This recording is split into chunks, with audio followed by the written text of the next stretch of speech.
Greetings, and welcome to The Thirsty Mage, the podcast split between the hottest new game for Switch and the new hottest game for, everything else. I'm your host and the man who understands his limits and canceled his Elden Ring pre-order, David Lloyd. And this week, the pub gets together to talk about our exploits in both Triangle Strategy and Elden Ring. Starting with the man who put the controller down just moments ago so that he could record this podcast, it's Jordan Rudick. I've still got goosebumps, I think, David. You should fly over here and come feel this. I'm shaking. I'm sweating. I'm a wreck. And it's just because I beat the second story boss or second major boss in Elden Ring. But man, what a great feeling that is. There are a lot of games that, have big bosses, you take them down, you feel good, but it's something else entirely in a Soulsborne game when you stand toe to toe. You've done it 10 or 12 times or more, and you finally take them down. We love this feeling in RPGs, and we've talked about this before. The last ditch effort, right? You got one character left. They've got if they get hit one more time, they're dead. They're down to 1 HP or something like that. And it's like that. I feel like some of the at least all the story bosses I've beaten so far, I'm down to my last hit. If the enemy attacks me successfully one more time, I'm done. And I swing one more time rather than block or try to heal, and you just hope it's enough. And it was enough this time. So I was able to make it on the podcast as a result and not be throwing a controller against the wall or smashing my TV or something like that. But yeah, it's good times. It's definitely hard. It's funny you're playing Elden Ring, and I passed it on because of Triangle Strategy. I played the demo and got so excited. I'm like, no, I wanted to devote. I'm not going to have enough time to finish Elden Ring before Triangle comes out, so I'm going to wait. I'll probably get Elden Ring after I finish Triangle Strategy, depending on whatever. Well, and after Stranger of Paradise, I guess too, because that's coming out right I think 2 weeks after. Triangle Strategy, so it's going to be a Square Enix March for me, and then I'll pop back into Elden Ring. But definitely tough watching all of the videos on Twitter and seeing it's a lot of moments, just like you said, where people are posting either their near wins. I saw this one video where there was a boss that was on a horse or a bull or something, and they were on a horse and they were kind of running in circles, and they had the boss down to, it was basically they both were down to one hit each. And so the person was running, on the horse, trying to stay away, going in for the last hit on the kill. But then all of a sudden, off screen, a villager stabs them with a torch and kills them. Torch, yeah. And I just barreled laughing because it's so out of nowhere. Clearly the person playing didn't see this character come out of nowhere either. It's just all you see is this little flame from the side of the screen. No time to dodge and dead. And if you've ever played a game like that, that feeling, it's so perfectly encapsulated in that one 20-second clip. And I think everyone's seen that on Twitter. It was great. No audio, but I could hear and feel the scream from the person playing at the time. Yeah. That if that's your 10th or 20th or 30th tried that boss, and that's how it goes down. Yeah, that's when you walk away and you just quit for the day. You got to take a breather before something bad happens. But and then on the other end of the spectrum, I follow Sunhee Legend, and they have some really excellent action RPG or action game videos all the time. Plenty, I always marvel at some of the Nier Automata stuff and some of the other Soulsborne games that you see them do. And then there was they had a video of them taking out the boss, and it's funny because the first boss, I believe it is, or the typical first boss anyway, and just seeing the timing of the dodges, and I'm sure this is clearly not the first time I walked up to the boss. Probably took a few beatings to kind of get the timing down, but it's just, well, that's one of the things of the Dark Souls games is I always find the timing a millisecond off. You think they're about to hit, but then they delay that 1 millisecond, so that puts you in a position where you do some kind of attack or dodge, but the timing is wrong, but now you're screwed because you're about to take the hit. And just seeing the precision that they go through, and then you see these neat where they're just blocking at the right moment where it staggers the boss, and then they go in and stabs him in the stomach, and I'm man, they're just decimating this boss. It's just a treat to watch.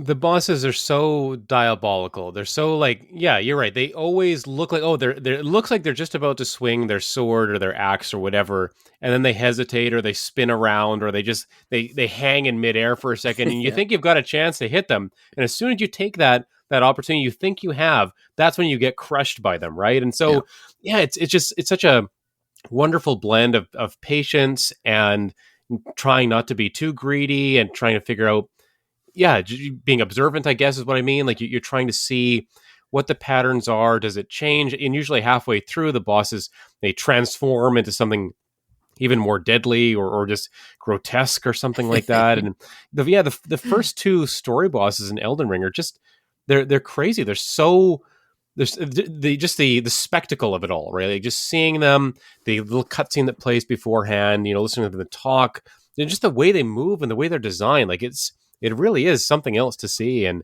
I hope that people aren't getting too turned off by the difficulty of those first two bosses, because it is staggering. And I think the idea is you're meant to kind of maybe test them out. And if you're a veteran player, you might be able to take them down. But if you're a newer player, try your luck. And if you're not successful, go back, grind a little bit, improve your weapons, and then come back. And that's kind of what I did, actually. Even though I've played a bunch of these games before, I usually will take out some of the tougher bosses in co-op. I'll summon a friend or something like that, or a random person. But I'm not really doing that with Elden Ring. I'm kind of surprising myself a little bit. I've buffed up my weapon. I've added holy damage to it.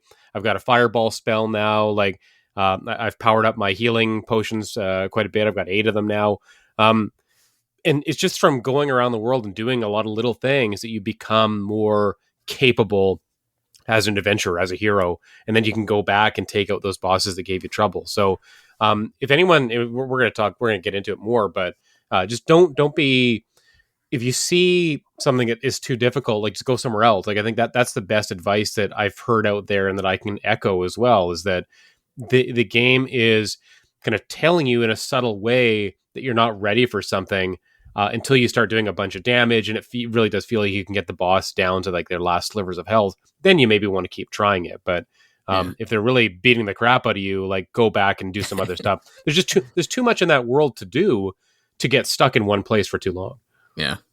Well, and that's been my experience with Demon Souls, Dark Souls, and so Bloodborne is all the same thing. There's this hump that you have to kind of get to, and then all this, there's all this frustrations leading up to it, but then it's kind of has this downhill effect where it's like, okay, it was very difficult, but now I've kind of gotten to the point where now I'm kind of rolling. So it kind of sounds, or getting those same vibes from Elden Ring.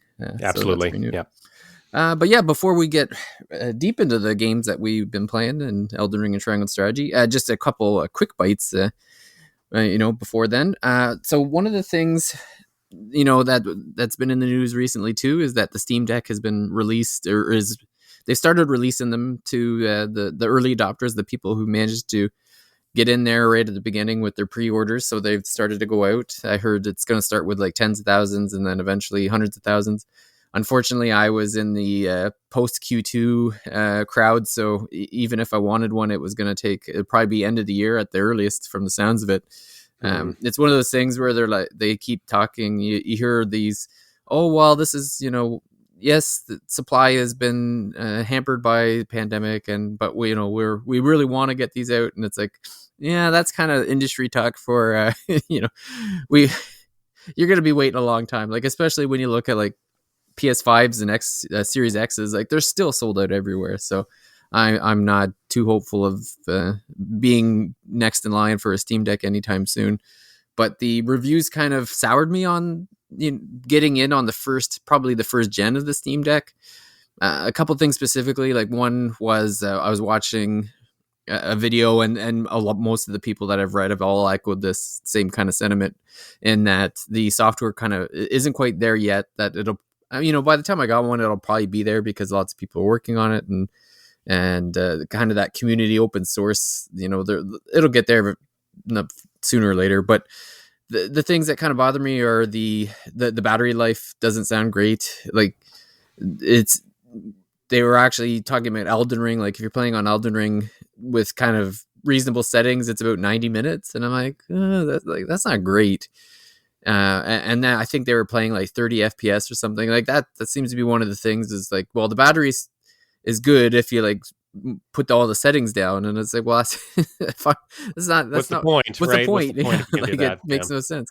So there was that, and then the fan being on constantly, like that would get on my nerves, because even now, like, it bothers me when the Switch fan starts really ramping up and it sounds like a jet engine, and right near your face while you're trying to play. Like, I don't like when the fan really, and with the Switch, I don't feel like it ever gets that far unless you're playing something very graphically intensive. Like, my kids play Fortnite and I all hear it, but regular games like, Triangle Strategy, that I'm going to talk about later, like the fan doesn't really turn on enough loud enough to hear it. But watching the videos with the Steam Deck, I was kind of like, man, that's not great. But yeah, the fact that you really have to kind of compromise the experience in order to get certain things out of the deck made it seem like, yeah, you know what, I'm going to wait to the second generation of this. Like, I'm very excited for it, but I just don't think I'm kind of the kind of person that should really jump in on this early tech. So what I did instead was I used the money. I actually had the money set aside that I was going to be spending, and I actually ended up buying a new Samsung A52 phone. So I'm not even using it as a phone. This is like my dedicated remote place. The PS remote, Xbox remote, and Steam Link. Like, this is going to be the way I play like all my non-Switch stuff portably around the house. And it's got this great big 7.5-inch screen. It's OLED, 120 hertz. Like, it's absolutely gorgeous. Definitely like the best screen I've ever had on a mobile device. And I picked up a Razer Kishi. So this is basically like when I actually tweeted a picture about it. It looks like a Switch when it's in your hands. Like, it's got pretty nice, the controls on each side, like a Joy-Con. Although the buttons themselves are, I would say, they're not quite console quality, but they're still better than like your standard Joy-Cons. Like, they're a little more substantive. And it feels solid with my particular phone. Like, it could be, I'm sure the experience will probably be different depending on the thickness of your phone and that sort of thing, but mine fits in pretty snugly. So it doesn't feel like it's not wiggling in my hands or anything. Like, it's not falling out of the Joy-Cons. It feels very solid. And I can run games like 60 FPS at 1080p. So it looks beautiful on the OLED screen. And yeah, and it just feels great. Like, the buttons feel great.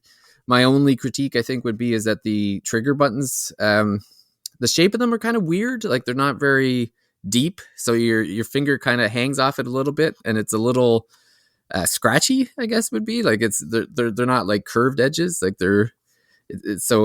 maybe with time, like, as you kind of wear it down a little bit, maybe it'll kind of dull out or round out or something with like just the oil in your fingers or something. But the joysticks feel great, and the buttons are kind of mashy, so they feel good. It feels kind of like using an Xbox controller, which I think they kind of have a quasi partnership with, because they use the Xbox layout of the buttons, where the B and A and X and Y are like inverted. And but yeah, it works terrific. So if anyone's out there kind of looking for that Switch experience with everything but a Switch, I know, like, it works great on my Wi-Fi, and it works great with the PS5. Well, with the PS, I can't use the Kishi with the PlayStation, because PlayStation only lets you use a PlayStation controller. But for Xbox and Steam Link, it works great, and I have a kind of a separate holder for the PlayStation controller. But loving that experience. It's funny, David, that you talk about the Steam Deck, and I'm glad you brought up the Kishi, because I've been the one I've been looking at is the Backbone, but I think that one's only Apple devices right now, Yeah. and I'm hoping that changes and they bring it to Samsung devices at some point, because I'd probably jump on that just because I've heard really good things about it, and it just looks like it would feel good. I'm glad you got to try out the Razer. The funny thing about the Steam Deck is it almost depends on who you talk to. Like, because I've listened to podcasts, I've heard people that had really good experiences with it, but I think the bottom line, and kind of what you end with, this idea of waiting for the next gen, I'm kind of in the same boat. Like, I heard really good things about it. It got me a little bit more interested in it. Still does feel like want to try it before I buy it kind of thing. But ultimately, yeah, maybe waiting for another iteration of that of the Steam Deck and all the changes they'll make to it, all the bugs they'll iron out. I just don't need it enough to be like an early adopter. And the people that are getting it now, like they are going to make it better. Like that's a really good thing. You talked about community involvement and mods and things that are open, and you're going to get all that feedback and all those people that are really interested in what the system is, what the computer is, that they know how to get the most out of it, I guess. So I'm kind of with you there, that I'm a little more interested in the Steam Deck now, actually, now that it's in people's hands, and I've heard, at least from the sources I was looking at, some good impressions. And so I'll be kind of paying attention to it a little bit more and seeing when the next iteration comes out, because there are a lot of games that I see that, like, oh, they're indies and Steam only, and if they do come to Switch, it's going to be way later. And like some of those games I just don't want to wait for, or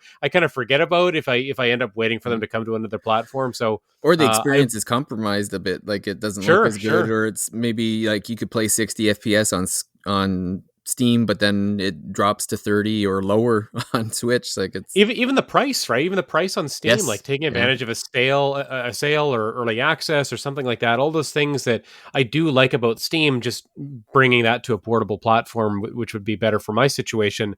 Yeah, I'm a little more on board with that stuff now after hearing people talk about it. So yeah. I thought it was kind of cool that Gabe Newell was also going around and delivering some of the Steam Decks. I don't know if you saw that. Like there were photos on Twitter of him just kind of dressed in his normal clothes and going out just to hand delivering them, right? So that's kind of a cool experience, and it does make me feel like they obviously have like some faith in this, and they're going to be putting more time and effort towards it. So yeah, maybe Gen 2 Steam Deck, maybe I'll have one of those. Yeah, I actually thought about the Backbone as well, because I do have an iPhone as my regular phone, smaller, much smaller than my Samsung, which is why. But the problem I had with Backbone is that, so it's twice the cost of the Kishi. Like I got my Kishi for $70. The Backbone is $140, but then the Backbone also has an annual subscription fee. Oh, really? I didn't know about that. There's like an app that comes with it, and it's like $50 a year, and I'm like, screw you guys, like it's not that good. And you can't use it without the app, is that right? Or is it just for updates or what? I don't know. There's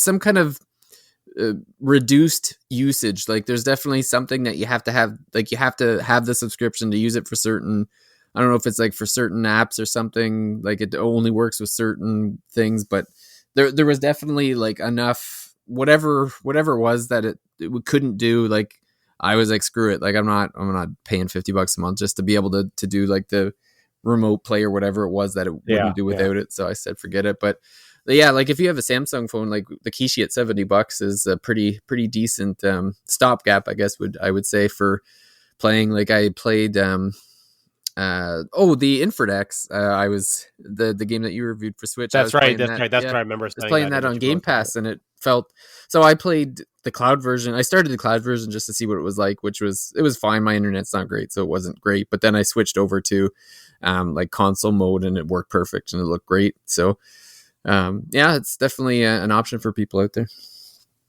But I'll just do one really quick one before we jump into Elden Ring here, and that's I'm reviewing Voice of Cards, the Maiden. Oh man, what's Forsaken Maiden? The Forsaken Maiden. Hey, you played it more recently than me. You're supposed to remember that. Trying to remember. I'm like, I know there's something about a Maiden. It's pretty neat so far. I guess the highlights so far is that the kind of chapter-esque, like it's much more like you have the same party for pretty much the entirety of the game in the first one. So it's a little odd where there's like, okay, I have, the 2 or 2.5, I guess you'd consider, people that are always there. And then you kind of add people to your party as you go. So I played through the first story, I guess it would be. And I don't know if I've got quite an opinion on which one I like better. Like I'm still leaning towards the first one being better, just because I don't know. There was a little bit more of that Yoko Taro humor in the first game that I'm not really feeling quite yet. Like there was a little bit of it, but it doesn't quite seem to have the same personality as the first one. So we'll see as I get into the other islands if that changes. But it still has I mean, it's all sold on the presentation, right? Like you're just playing that. It's still a very basic RPG. It's not very difficult. The battles aren't very hard. Mm-hmm. Um, I think the one neat thing is like they have a lot of the combo attacks, which is pretty neat. Like where if you save up your gems, you can have certain characters do a combination attack that's pretty powerful. So I think that's a neat addition that wasn't really there in the first game. So that's pretty neat. But yeah, I'm enjoying it so far, and I'll probably have more thoughts on it later. But Yeah, I'm glad that you're getting a chance to try it out. I'm curious when you get to the end how you'll compare this one to the first game, especially in terms of story. It's tough when you're playing them on different platforms for sure.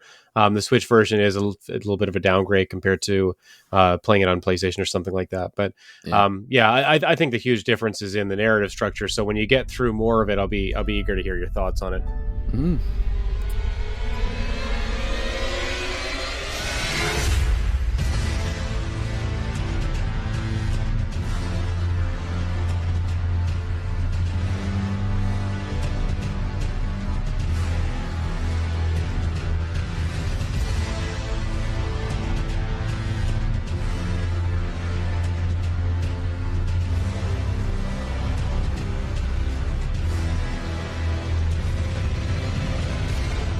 But we've come to the point we got to give you lots of time because I know you have lots of great things to say about Elden Ring, and I'm looking forward to hearing it because, like I said, I might not have purchased it yet, but I'm excited, and I've already heard some of the stories. You told me a little bit about it so far, and it's only Yeah. getting me more hype. So, lay it on me. Let's hear how great it is.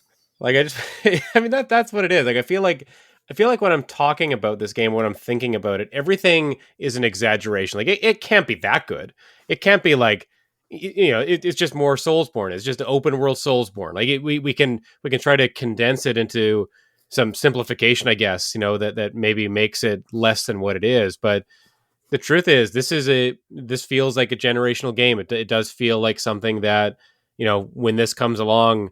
Years and years from now, people are still going to remember this one. Like this is it's a game changer. Like taking elements that we know of. We know what Soulsborne games generally do with their difficulty and their obscurity, and their punishing combat, and just a world that is so intricate and interesting to explore, and then magnify that times like 30, right? Like make it Yeah. so that there's all these nooks and crannies that you can explore, and you just constantly stumble into things that are fascinating, right? Like I'll give a little anecdote to maybe whet everybody's appetite who either hasn't played it or maybe they haven't gotten this far. But I found a building kind of in the middle of nowhere. It looked like a shrine, I guess. There was a big giant guy guarding a big kind of flame golem or something. Ran past him. I go into the shrine and I take an elevator that goes down into the earth. The area where I found this shrine, like I was pretty familiar with it. Like I'd been kind of running around it for a little while. But I take this elevator down into this kind of an underground river area. It looks like, and it turns out to be an ant colony. Like there's these giant ants that I'm fighting down there. I'm going through kind of these tunnels infested with ants. I find tons of treasure and loot and crafting materials down there. But these ants are terrifying. Like I can take them out, but if they start spraying like this some kind of poisonous something on me, it one hit kills me. So I have to be really careful when I'm down there. Eventually, there's another kind of temple or underground ruins that's further down in these catacombs. There's some giant things shooting magic at me. I end up finding the boss that's down there, and it's a lightning dragon. Like I go from like an ant colony to like a waterlogged area where this dragon's firing electricity and kind of electrifying all the water, all the ground underneath me. And I'm like, okay, the ant part, I was probably a good enough level to take out, like that, just exploring the area. But when I got to that dragon, I'm like, I'm not ready for this dragon, so I'm gonna back out of here.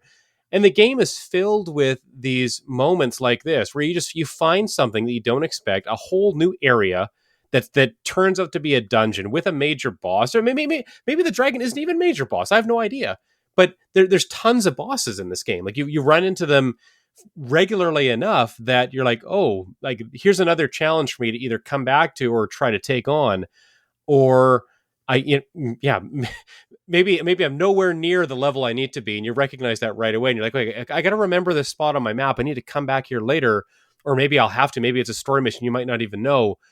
Usually, the story things that are narrative focused or mainline quests, there'll be like a cutscene. I think this one might have had a cutscene. I don't remember, but I wasn't ready for that. But I'm encountering stuff like this all the time.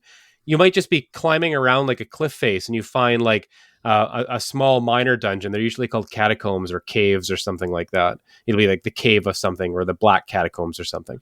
And it's like a little miniature dungeon. Like you go through almost like a shrine in Breath of the Wild. And it might not necessarily be puzzle focused. There'll be some combat, there'll be a boss, there'll be some treasures, but there might be some secrets there too. There might be like a hidden boss, or you might have to, ride an elevator or activate a switch that opens up a hidden passage or something, or you fall down a little hole and it takes you to somewhere new in there.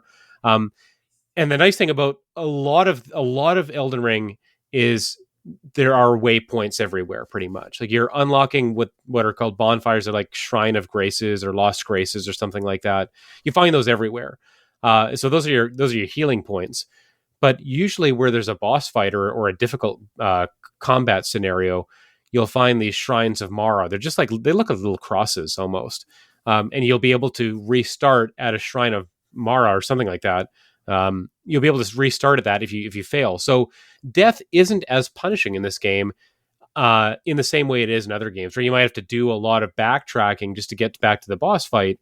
In Elden Ring, you usually brought right back to the fight to try it again if you are capable of, if you do think you're capable of taking them out.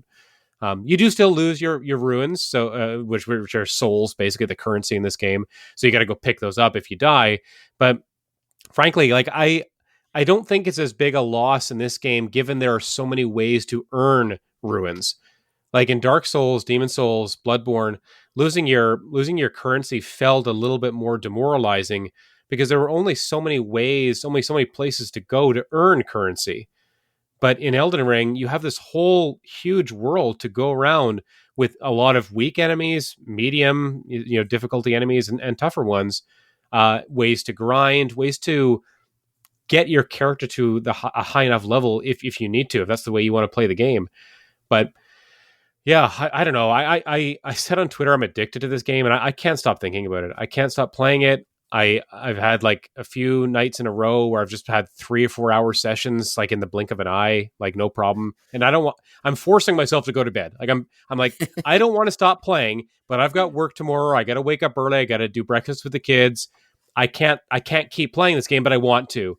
And man, if I was a bachelor still and this game came out, I'd like lose my job or something. I'd lose all my friends. Like this is I'm just so engrossed in this game. Like I've really never been never been before. I think Breath of the Wild was the closest to when I just couldn't stop playing a game, but this might be even more. And I'm almost scared by that fact that it's just that there's so much more to do in this game. And I'm like, when am I going to finish this?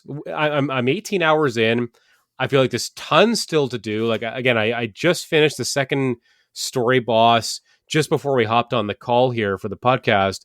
So super jacked about that, but I don't even want to do like the story bosses. Like I'm kind of doing them as I come to them or as I feel prepared for them. But there's just so many little things in this world to lose yourself in. Just riding around on your horse. I only learned like a day or two ago, your horse can double jump.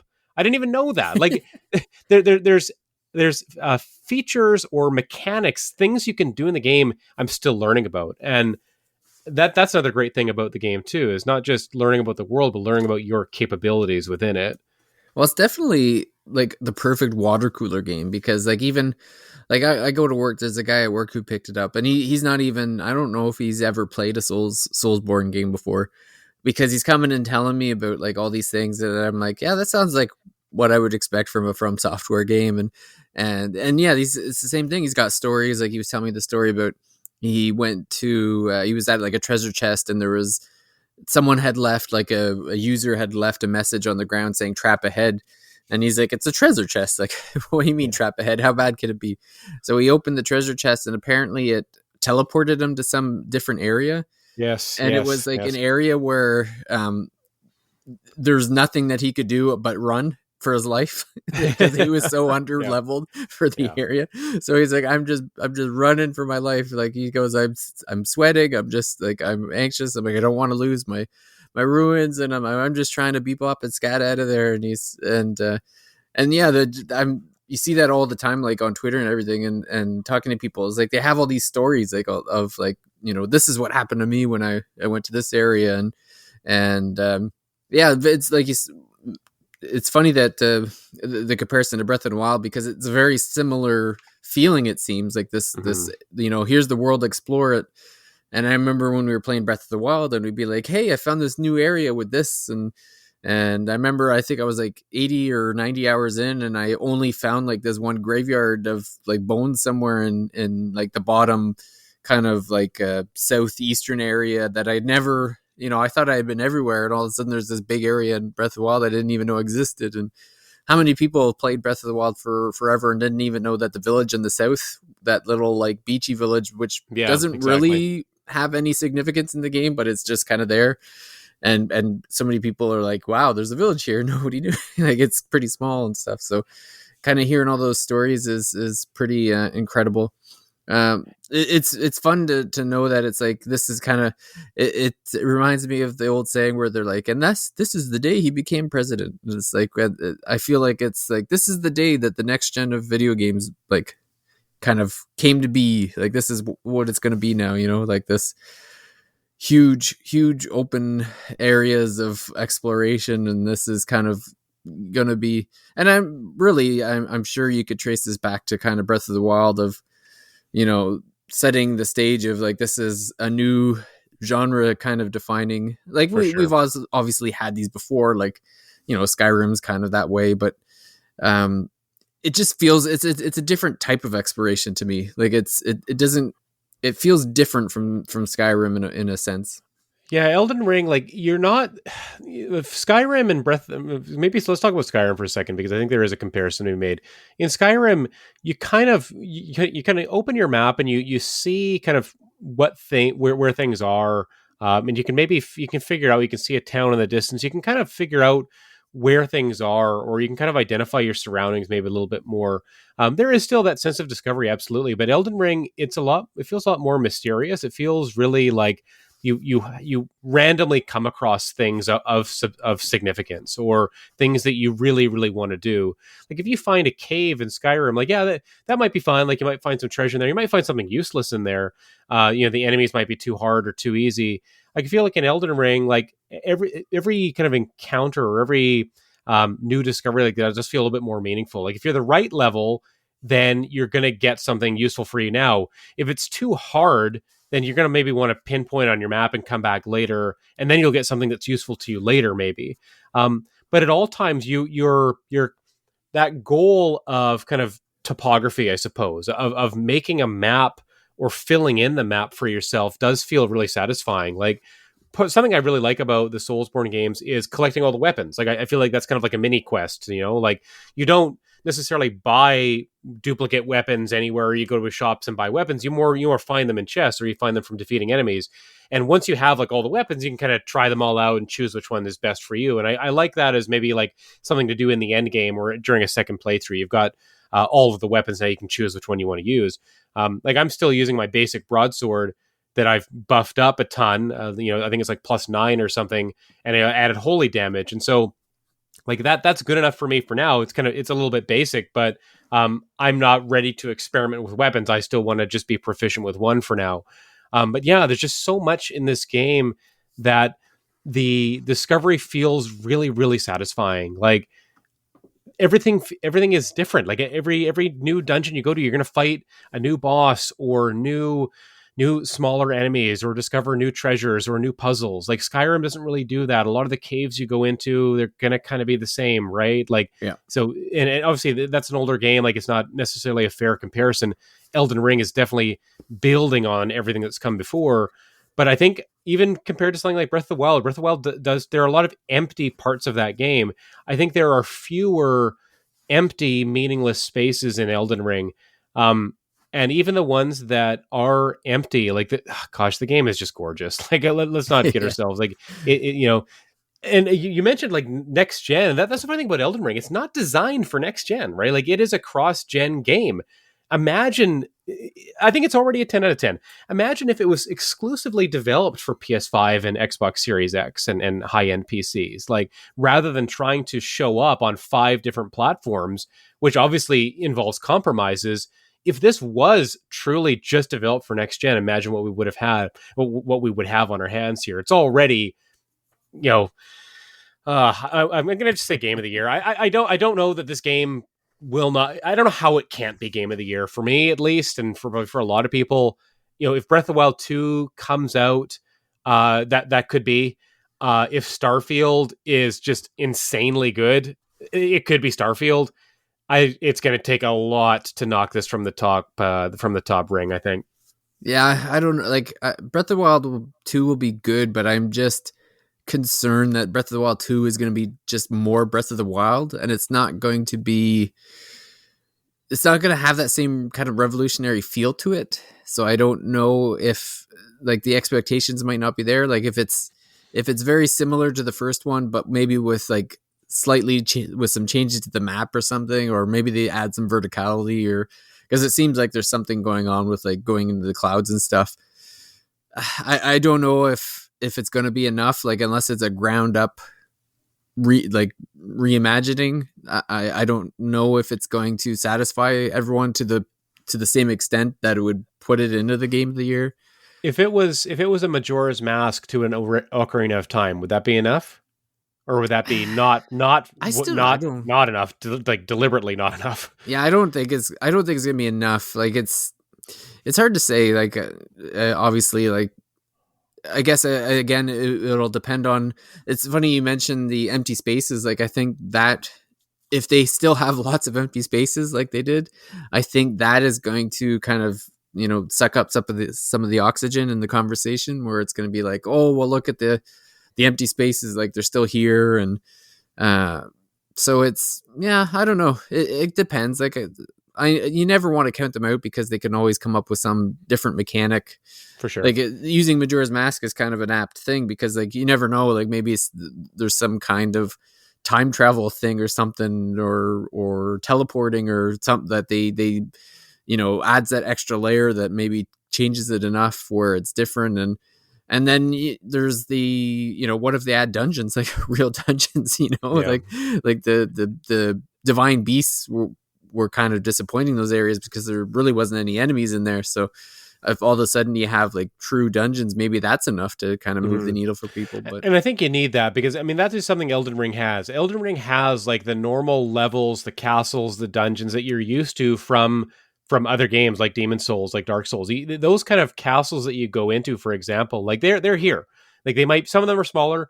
The story focused ones, or the ones where story bosses end up being a part of, like they're kind of, they might not be exactly as intricate, but they're there, and they're still pretty big. There's still like shortcuts to unlock and, waypoints to open up, treasures to find, all that kind of stuff. Mini bosses within, like it's, I don't know. I find it hard to put into words just how this game makes me feel. Like I'm so happy. I can't believe it's this good. Like I really, yeah. I'm surprised. Like is there some kind of fast travel? Oh yeah. You can fast travel basically anywhere at any time. Like okay. In addition to, it is fun to just get on your horse and gallop around. Like I'm 18 hours in. I've probably covered, maybe 20-25% of the map or something that I've looked at. Oh, I think I have 30 waypoints. I think I have 30 to maybe 40 even waypoints that I've opened up. Like there are tons of these sites of grace. I keep forgetting what they're called. Like I keep forgetting what everything in this game is called because I've discovered like a million things. Like I don't know what any statue is. I don't know the name of the bosses. I don't know the name of anything. All I know is that this game is incredible. Like it's so good. And it's not going to be for everybody. Like, don't get me wrong. Like I think you have to already like this genre. It's not, I don't think it might be more approachable than other games in the Soulsborne category, but I think you still have to have a desire or interest in those games to start with, because it is still very much one of those, even if it does some small things to make it easier to play.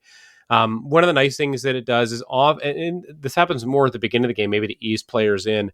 When you fight mobs in the overworld, you're not in a dungeon. You're just kind of like finding groups of enemies on one of the grassy plains or something like that. When you fight them, usually when you clear out a group, you'll get some of your health potions back. So you find that less often do you even rely on the bonfire, the sites, the grace points, whatever the hell they are. You rely on them less for healing because you get more natural healing out in the world. It feels like if you're That's at least if you're kind of boosting your flasks and you know, upgrading your potions regularly, and you do get a lot of materials to do that if you're exploring. But yeah, you rely more on the bonfire points for teleporting. At least that's what I find, than as a kind of sanctuary point. And it's about discovering them and kind of that's how you kind of mark your path, or you mark where you've been just by activating those points on the map. And that's what I really like about them. The bonfire from Dark Souls was more to feel safe. But there aren't a lot of times in Elden Ring where I feel like unsafe all the time. And if I do feel unsafe, it's because I'm in an area where I'm not strong enough. But if you are strong enough, you have the high enough level, if your equipment is good enough, you feel confident. You feel like this sense of like, I can beat these guys. Like I can, yeah, those wizards are really annoying. I'm going to have to get close to them because their projectiles are pretty tough to counter, but I can roll around them. I can run up to them. I can dodge their projectiles. I can get in close. And if I can take them out with 2 or 3 or 4 sword swings, I know I'm in the right place. And I think it's a lot of trying to be successful in this game is figuring out, am I in a place where I can win? Am I in an area of the map where I can succeed? And if you're not, then go somewhere else, because the game is so big. And you mentioned someone at work finds this treasure and it teleports them somewhere. There are those opportunities all over the place. Like there are teleporters, there are traps or treasures that move you to one place. One thing that I actually don't like about the game, and it's nothing to do with the game, it's all the trolls that are posting messages that oh aren't very helpful in the game. So you see that yeah. people talking about that on social media too, is like everyone's posting messages all over the map, and like 10% of them are helpful. 30-40% are just jokes. 30-40% are just people trolling you, trying to like make you jump off a cliff or something like that. Like it's Yeah. kind of funny that like Like the one that this was trolling. Go ahead. tri-finger butthole. That's it. It's Did you see everywhere. that Yeah. one? Try finger space or new line, Yeah. but BUT T, yeah. space hole. I never make the messages. I just read them, and they're atrocious right now. Like Yeah. it's almost it's a bad part of like so many as part of this troll culture has now gotten their hands on this game. And yeah, I'm sure people think it's funny, and like posting it on social media is funny, but like playing the game is just annoying, I think. Like, but Yeah. yeah, I don't know. But again, it's just one of those things to experience about this that's new, and we haven't really seen that before. So, it does feel like the game's opening up. It feels like a whole genre is opening up to people, which is really cool. And I can't wait to see how this game evolves. If they're going to maybe update the PS5 and Series S and X versions to make them run a little bit better. There is some performance hiccups. You can, there's some pop in for sure. The frame rate, it's I think it's in the 45-ish to 60 range. It's not constant though, but never really to the point that it's frustrating or annoying or anything like that. You just notice it a little bit. So we'll see if the performance improves throughout the year as more and more people pick up the game. But yeah, it's going to be really hard to top this with anything else coming out. And I know we're going to talk about another game that I'm very much looking forward to, and we've both played the demo, obviously. But Elden Ring is. It is a generational game. It is going to define games that come after it. It's going to constantly invite comparisons, and people are going to talk about it as best game of all time. And I think those are valid, even if it's not perfect. No game is, but it does so many things well, and it's so fun to play. Like, gosh, I still feel like I'm suffering the physiological effects of that boss fight that I just finished. Like I haven't had a chance to kind of unwind from it. I haven't had a chance to decompress, I guess. I'm still kind of that stress is still in my body. I can't wait to talk about this thing. I want to talk about this fight. I'm not even really talking about this game with anybody. Like, 'cause Yeah. obviously you want to avoid spoilers, but you want to also find individuals that are playing the game, and you can, like you said, it is a perfect water cooler game. Like, find a group, find a friend, a family member who's playing the game, and talk about it with them. Call them, text them. I found this. Did you see this? Oh, this part was so cool. Did you finish that boss? Like, there's tons of those moments. There's seemingly an unlimited number of those moments in this game that people are going to have. So I can't wait to see how the discourse keeps up with this game. Are people going to be talking about this game next month? It doesn't seem like there are a ton of multi-platform games to knock this one off. Yeah. Stranger of Paradise does feel a little bit more niche. PS5 only, I think, too. And yeah, there you go. Even more so. Or or PlayStation anyway. PlayStation, yeah. But I don't know what else is coming down the pipe that's big like this. I mentioned Starfield. Yeah, Well, definitely. And we'll be lucky if that actually. That's November anyway, isn't it? Or is it December? I think, or at least, yeah, it's sometime like very, very near the end of the year. So it might even be so late that it wouldn't even be in Game of the Year consideration. That's kind of funny thing. Like, I was thinking about today, right? 3 might be the next kind of contender, I guess you'd say, and that's going to be in September at the earliest. So, and again, but that's only one platform, right? Like, I think we're going to get games on a single platform that are very, very good this year. It does feel like, we're kind of reaping all the rewards of everyone's had to delay everything, and a silver lining here is that 2022 is going to be a really good gaming year. But I don't know that there's another big game like this coming to every platform that people are going to be talking about more than Elden Ring. Yeah. Well, I might have to get this sooner than later then, because I like the idea of the water cooler conversations about did you see this? Did you see that? Like, that was I love that about RPGs. Like, that was one of the things that made Xenoblade 2 so great was everyone saying like, oh, did you find this place in in Uriah, or this place or that place? Did you see this? Like, yeah. So yeah. Hopefully, maybe in like a couple weeks or a month or whatever, when I can grab it, maybe they'll have that PS5 boost or something where I'm sure that's in the pipeline. I'm sure they're working on it. They're going to be patching this game constantly. Like, they see the critical reception, everybody's playing it. It's an online game, so for that reason, they constantly have to be working on it anyways, right? So yeah, we'll see what they add, but it's just. I don't know. I'm speechless by this. I'm left speechless by Elden Ring. I how much I was looking forward to it. And, anyone who asked like what game are you most looking forward to was between Triangle Strategy and Elden Ring, and like Elden Ring is just exceeded all my expectations. So I can't wait to play more. I don't even know how much more I'm going to play. Like I said, 18 hours. Like, this does feel like an easy 80 to 100 kind of game for me, and maybe more. We'll see.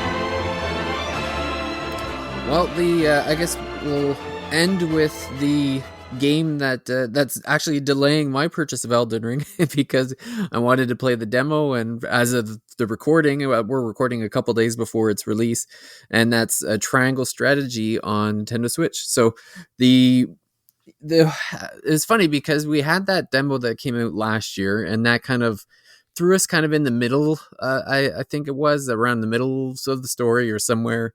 It was like partway into the story so that we could get in battles and stuff and kind of see the more advanced mechanics of the battles, which was fine. But the problem is that you didn't really have any story context of what was going on. Like, you're just like, you're with all these people, you don't know who they are, and you're not really supposed to know at that point because they just want you to feel the game.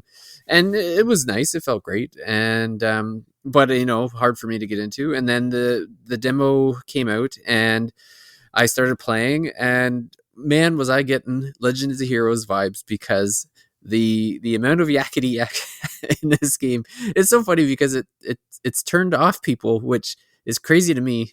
Like, I understand it, like not everybody likes the deep story or the deep lore, but it was funny to like being able to see the characters interact and seeing the story unfold just got me extremely excited about Triangle Strategy. Like it has, and it's funny that the demo, so the way that the whole world is set up reminded me so much of Rise of the Third Power, the game Hmm. that we just played, Yeah, because it for sure. has these three, kind of, I guess, three countries that were that recently finished a war, and now there's like peace in the land. Two of the countries are building a stronger alliance, and like one is a democracy, or one's kind of a democracy, I guess, sort of. One is a monarchy, and then the third one is kind of like a holy state, I guess, or run by kind of like a religious figure. And then the politics around it all, like trying to maintain this peace while there's always these politics going on underneath. And just the amount of characters we get introduced to in the demo is which was, I think it took me about 3 hours. I think, like, I was trying to I felt like I was taking my time with it, and then even at the end of 3 hours I was kind of like, oh, this is it. Like, it Yeah, was no, kind of it was about the same disappointing. for me. Two and a half, Yeah. almost 3 hours. Yeah, same for me.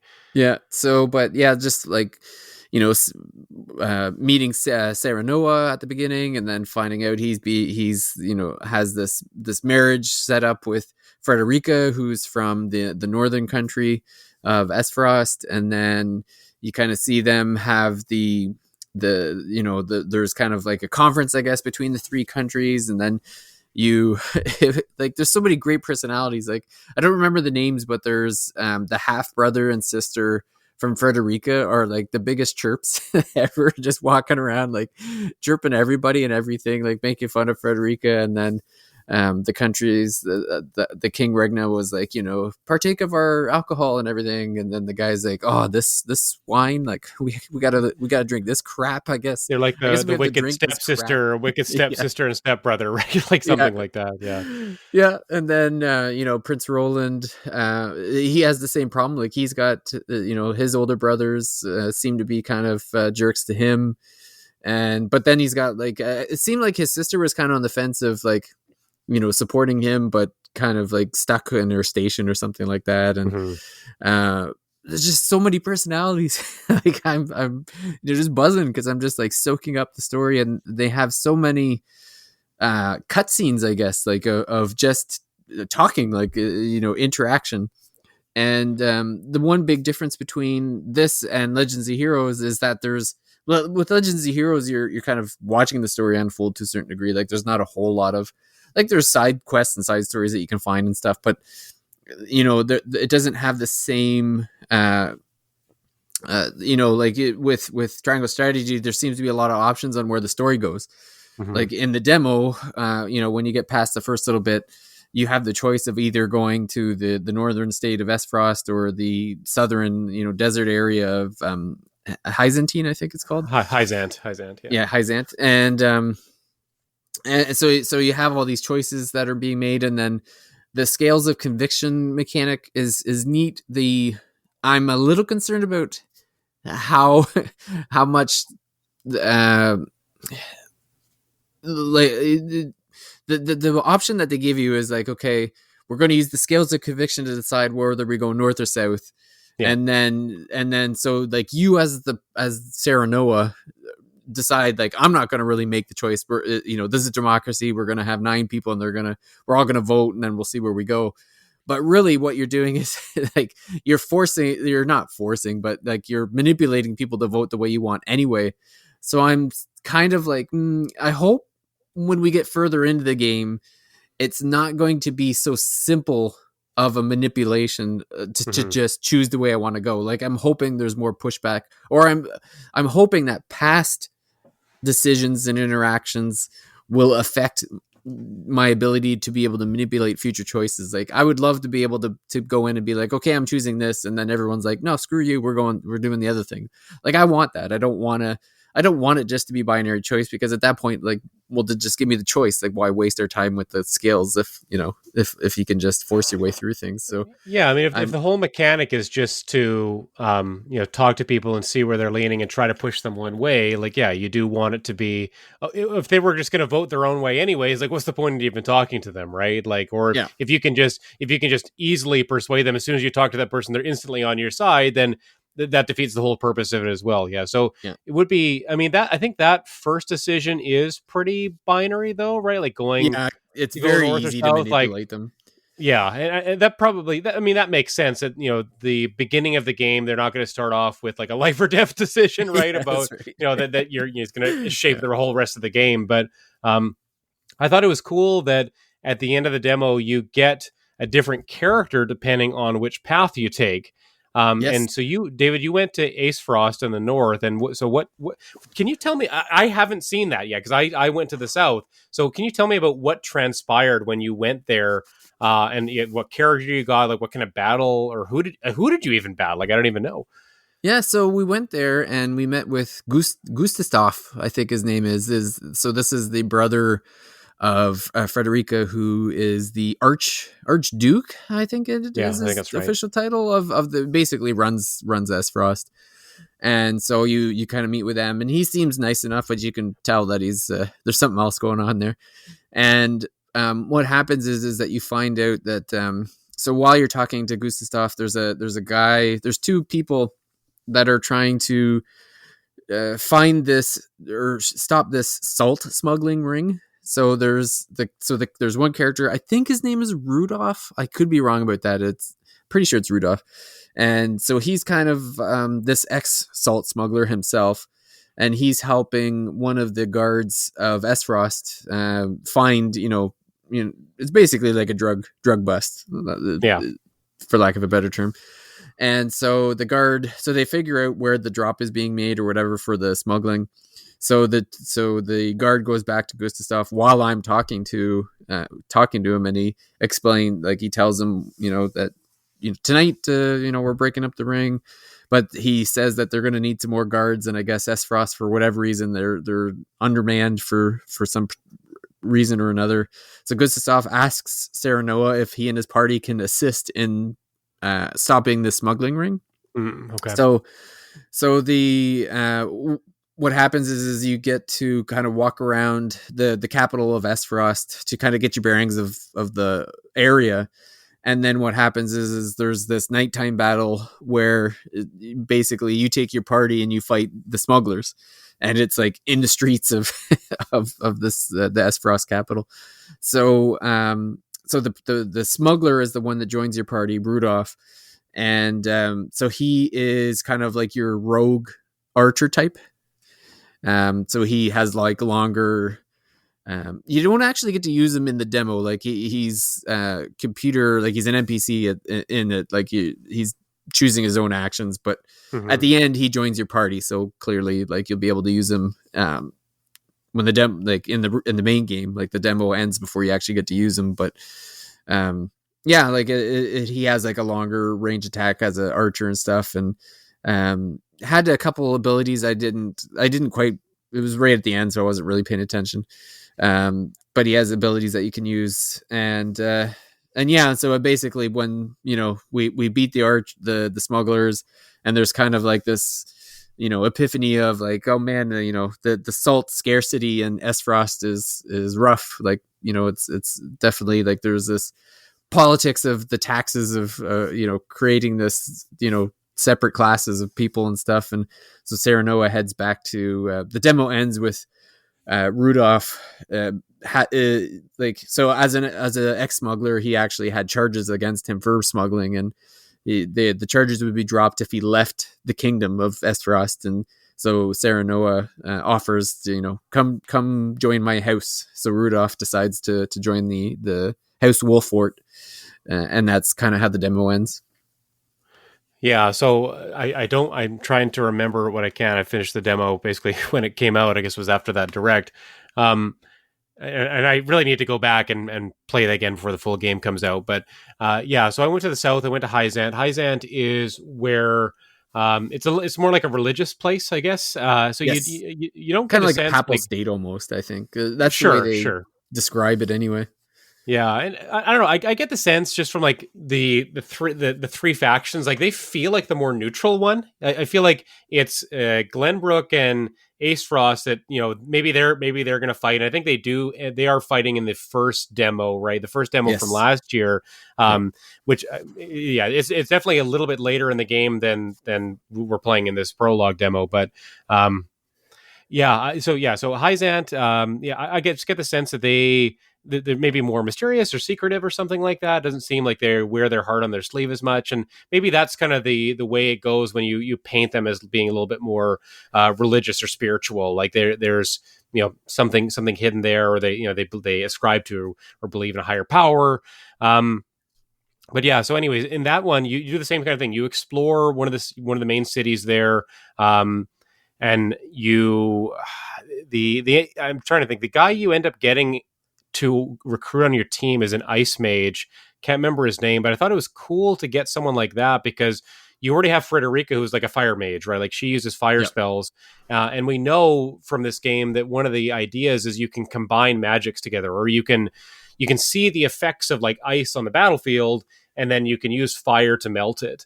And so maybe if there's water there, maybe I think you can electrify it or something like that. But you can use the elemental spells to create environmental effects, and then combine those together to maybe deal more damage or to hinder the enemy in some way. So just felt cool to kind of get another piece of that elemental puzzle in the Ice Mage from going to the south, but. I would like to see. This is the thing I'm most curious about this game is how different are these paths, right? Like the battle you fought and like the story and the character, like all those are very different from my path through the demo. Yeah. And if the whole game is like that with these branching paths that are super different, like how many times do we have to play this game to see everything? That's my concern because I'm knee deep in Elden Ring here. How many Yeah. times do we have to play Triangle Strategy to see everything there is? It reminds me of Three Houses where like you have to play the game basically 3 or 4 times to see Yeah, everything. yeah, Obviously, hopefully anyway, it won't be like my critique of Three Houses was that like you have to play about 20 hours of identical before you get the second 20 hours, which is different. So hopefully that would be different in this case. But it's mm-hmm. funny that you mentioned the elemental thing because that was one of the things that stood out for me in the demo was because we were in Esfrost where it's cold. Right. So Yes. there Yes. was snow everywhere, there were ice everywhere. So I was using Frederica. What the way I was doing it was so when she used her fire, it would melt the ground, so there was puddles. So I built this network of puddles around, and before the battle, I'd actually bought a whole bunch of the elemental attacks Okay. because there's like stones you can buy, like fire stones, ice Yes, that's stones, right. That's right. and whatever the electric stone is called. And so yeah, so I was having Frederica set up this patchwork of water, and then I had Benedict dropping electricity bombs, and so I was like hitting 5 or 6 enemies at a time with like this electricity chain, Right. just going through all like I probably had about 20 squares of water, and the electricity was hitting everybody, and so it was terrific. Like I just love how the combat, like because you talk about like the story could be different every game. Well, you Mm-hmm. you could do one battle like 10 different ways just with Yes, for the sure. whoever you choose to be in your party, and then whoever you decide to go out. Like if you go out and you just want to take all the brutes and just pound your way through, you could try it that way, or you could try with the elements. Or I remember the first demo like burning down houses and stuff like to get to Yeah, people. that's And right. That's right. like so I'm looking forward to getting further into the game where I bet you it gets some pretty complicated transactions that you can do just to take out tons of enemies at once. And I think Paige, when she played that first demo, I think she tried to win that fight, the one you're talking about, where you can burn the buildings down. She tried to win that fight without burning them down. And I think that's a cool thing that you can Yeah. have like maybe miniature challenges depending on the map, like. Do we want to destroy this village, or and Yes. maybe the villagers are going to comment on that later? Maybe it'll come into play in the story. I don't know, but Yeah. The way you play it just for your enjoyment is one way, but also the fact that the choices you make in battle can have an impact on the story maybe would be really cool, right? So Yeah. The both demos, I think, have shown us different parts of the game. We've gotten a good feel for what the combat's going to be like. Maybe we want to see more of the nuance to the decision making for sure. I don't have a problem with this game being story heavy because I thought Final Fantasy Tactics was pretty story heavy too, and it's obvious that this is like a spiritual successor in a way to that game. Like they're probably not going to make another Final Fantasy Tactics game. If they do, they'd probably remake or remaster the first one. That's fine, but I don't think we're getting any sequels to that series.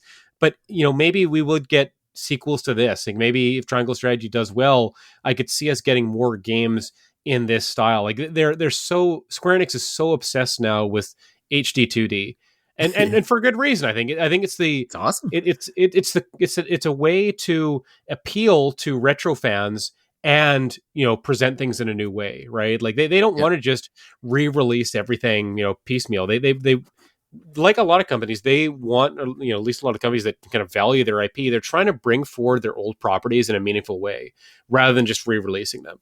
Because as soon as you've just port basic games, like I'm thinking about like even the recent Star Wars ports, like people aren't really talking about those very much. They kind of just slipped under the radar. I think people are a lot more interested in the KOTOR remake than they were any of the KOTOR re-releases, right? Because the re-releases, they're just straight ports, basically. Maybe a few... And not great ones. No, exactly. That's what I mean. Like, so you notice those flaws even more when it doesn't even play like the original game necessarily, right? If there's other bugs that sneak in. So, yeah, but I'd love to see this game. If it turns out that the whole thing is fantastic, like let's see more of these for sure. And I just think that's a possibility given Square Enix being all in on HD 2D. I feel like RPG Factory might be done. Like that feels like it was an experiment. With what was the game we played? I Am Setsuna. There's also Lost Sphere, I think, was another one. Lost Sphere, and then there was one more that I reviewed, the third one, which was actually pretty decent. I cannot remember the name. Third one though, and it was different because it wasn't a turn-based RPG; it was more of a hack and slash. But I know the one you're talking about. It was actually the third one that came out. That was the one where it was like the name of the character was the name of the game. I think that's right. You went into the afterlife or something. Yeah, was like that one was good. Like I really like that RPG. I think. That one. And I think that was also like Tokyo RPG's Factory, like saying, okay, like let's try one more different thing. If it doesn't work, maybe this is it for us. I don't know. God, I'm certainly not endorsing studios shutting down or anything like that. But maybe you've rolled them into the Octopath team or just working with Sano in some capacity on any of these HD 2D games. But it looks like even just this year could be an HD 2D year of riches, right? You got some HD 2D in the Final Fantasy VI release that just came out, right, for Steam and mobile, the Pixel remaster. You've got Dragon Quest 3 HD, whatever that comes, Live Alive. And we know they've already expressed that they're really interested in continuing to use this. So, hey, don't be shocked if in a year or two you see a Chrono Trigger remaster in this style. I think I think it's definitely a possibility. This is their way to bring forward games like that. So, well, this is to me, this is perfect for the Switch because the Switch is not like for me, Square Enix is like there's like two versions of Square Enix. There's the high end PlayStation where you get like your Final Fantasy VII remakes, your Stranger Paradise, that they need graphic intensive, high-end consoles to make these things work. Final Fantasy 16, Final Fantasy 16. But then you've got like you kind of, I don't know, I don't want to just say handheld, but that like the Nintendo division, I guess you'd say, where it's like, okay, you got your kind of retro JRPGs, signature or tradition. And now, but they've found a way to modernize it, and I think that 2D HD is kind of their pathway forward. I think, like you said, I enjoyed I Am Setsuna to a certain degree. I mean, it was fine, but it's to me it's almost too traditional. Like to have the 2D HD implemented, I just think is the next step. It's to me that like that's what I want for Switch. I want more of those games. Like I'm Setsuna didn't learn any lessons from modern games, but I feel like these games like Octopath Triangle Strategy does feel like they're learning from the mistakes or moving away from things in the past when these games, when these kind of pixel games originally came out, like on Super Nintendo, for example, they're not just kind of straight using all of the sensibilities of that generation. Like they're making them so that they're playable in 2020, 2022. Like they're games for this generation now, right? Yeah. Yeah, no, those are the games I want. Like it's great to have access to the old ones, but I don't know. To me, it's like if I can play it with this kind of new way of looking at it, like I'd prefer that than just straight port. Yeah. Like, but don't get me wrong. Like, I'm still looking forward to playing the Pixel remasters one day. Like that is going to happen. And I like that they experimented with FF6 and putting HD 2D into it, like with the opera scene. I think that's really neat. Yeah, And maybe you don't need and to go fully voiced, full. Yeah, exactly. Like and full orchestral. Like it's not just the SNES chip. Like it's full on singing in 7 different languages. that's a really cool way to kind of pay homage to what came before and give it to a new audience or the people that have played it before. But there are still some problems with those games, right? Like they don't include cut content. They don't include really a nice font. Like I see everyone complaining about the Yeah, font, and I look at it, I'm like, oh my gosh, like how did you ship this? But yeah, hopefully thankfully you those can things fix are that get though. patched and addressed. Yeah, you can fix it if you're so inclined. But um, Yeah, yeah, at any rate, like Triangle Strategy, we're almost there. We'll see how it's able to compete with my time with Elden Ring, yeah, but that's right. I think at the very least we can say that the first 3 months of 2022 have been pretty good so far. Oh yeah, man. Like it's looking. I mean, it's early, so I don't want to jinx it, but it's looking like it could be one of the better years for RPG Yeah. fans. Like it's The just funny the thing first few is, months are like, too great, and the things we know are coming that's are it. Yeah, insane. But then the there's things we stuff we know, don't even so know we yet. don't. Yeah, we don't even know. Like there's got to be a Yeah, state of play sometimes from Sony soon. We need to see some more of their stuff. yeah. Xbox might not say a lot till E3, but they should have a good E3 presentation. We should finally see like a big Starfield That game's reveal gonna and be deep dive. I would think. that game's gonna be awesome. Here's the thing I was thinking about. Like it's March. We're recording on March 2nd.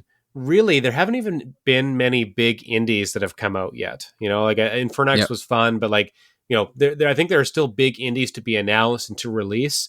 Some of the big games that we've been enjoying, they're AAA, they're full retail price games. Pokemon Legends, Horizon, Elden Ring, Triangle Strategy.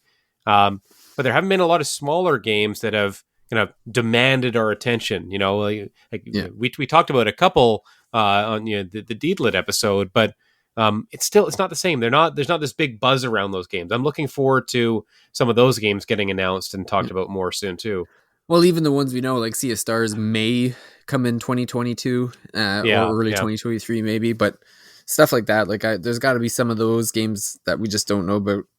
Yeah, Sea of Stars. Yeah, I went to a preview event last week. I posted a little preview on Nintendo World Report. People can check it out. But that game it's going to be phenomenal. Like the preview didn't even show very much. It's like this is a very very special game. Yeah, Even if you didn't play the Messenger or didn't like the Messenger, it's such a different game. But it's clear that the team working on it is focusing on just making it enjoyable. It's not strict. There's no grinding. It's just about kind of fun and exploration. So yeah, Sea Stars is going to be great. But I yeah. mean, Must be Silk something. Song, where's Silk Song? Where's Right? there's that Yeah. Super the Giant Shovel Games Knight? must have something coming out soon. Oh, they have to. It's been a Hades while was with a few Hades. years, right? Like, Yeah.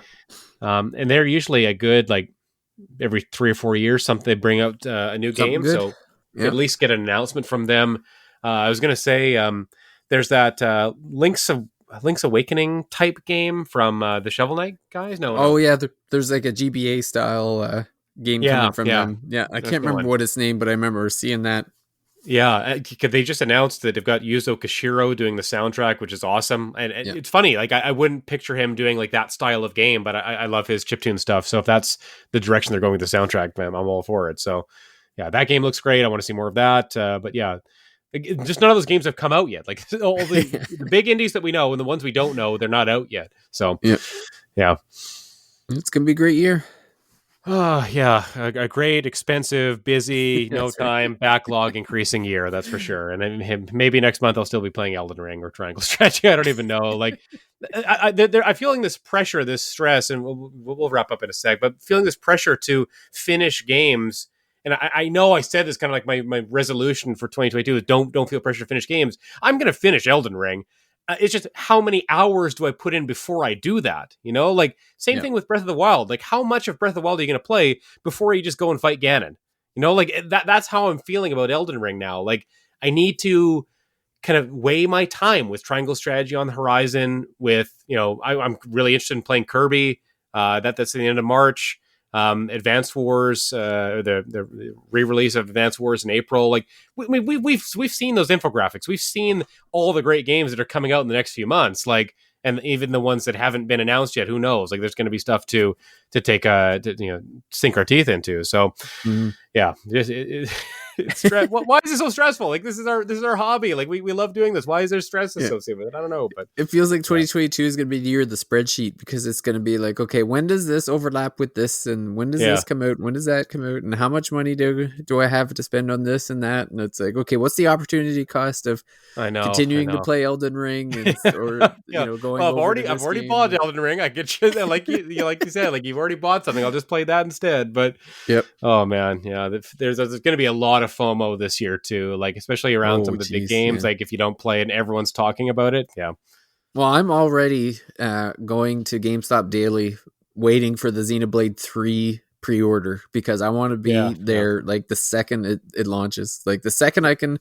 pre-order that game, that I'm going to be all over it. I can't wait. Definitely. Now that Elden Ring is out, Triangle Strategy is basically here. I'm already getting that. That's already a most anticipated. But Xenoblade definitely is probably at the top right now of most anticipated game. That and Starfield. The thing about Starfield is, like, I don't even have an Xbox yet, so I need Starfield to blow me away. then I buy I buy an Xbox in the summer. I have Game Pass. I have all these more games I'd have no time for. But oh, you'll have FOMO for days as soon as Game Pass, and as soon as you see. And the worst part of Game Pass to me is that when you go into the My Games, they show you all the entire 600 game library, and I'm like, no, don't show me this. Like, I don't want to see all the games that I could be playing. That's too when much. That's when you rip up the backlog, you throw in you dump some kerosene on, you throw in the fire, you barbecue it. Oh yeah, that's good. I think that'll take us to the end of this one. Really happy to share some thoughts on Elden Ring here, David. How you enjoyed the Triangle Strategy demo, and even getting into Voice of Cards. That's a good one. I'm sure you'll get through that at some point. Got to sneak that. Got to get that in quick so I can finish it off before Triangle Strategy. Got 48 more hours to get, probably 10 more hours in. Fortunately, it isn't that long. I think you can probably get through that. You said you were kind of past the southern continent. There's 3 hours in. I think it was the first game was like 12 hours, and I was taking my time with the first one, so I could probably this is about the same. And frankly, you can probably run away from most of the random encounters too to save time. You just don't need to grind in that game, so you can get through that fast. But thanks everybody for listening to our discussion about Elden Ring and some of the other games we're playing. Obviously, we're super excited for Triangle Strategy. We'll be talking about that more probably next week. Share some impressions of the game with everybody. Obviously, we'd love your feedback, whether that's through your podcast app, your podcast service. We're on Spotify now. We've got a Patreon, patreon.com/thethirsty-mage.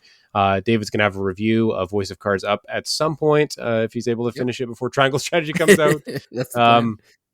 But lots of good things coming up on The Thirsty Mage. So check us out. Tell your friends about us. I'd love to hear feedback from anyone listening out there. You can reach David at thethirsty-mage.com for email inquiries or thoughts or comments or episode suggestions. I'd love some suggestions for after this deluge of games comes out. Like, I think we've got March kind of planned out a little bit, but after that, there aren't too many RPGs that we know about on the horizon. So, let us know what you want to hear about. If there's some smaller games or things we can go back to, maybe we'll check them out. But I think that'll do us for now. So thanks everybody again for listening, and we'll talk to you again next week. Bye for now. Bye.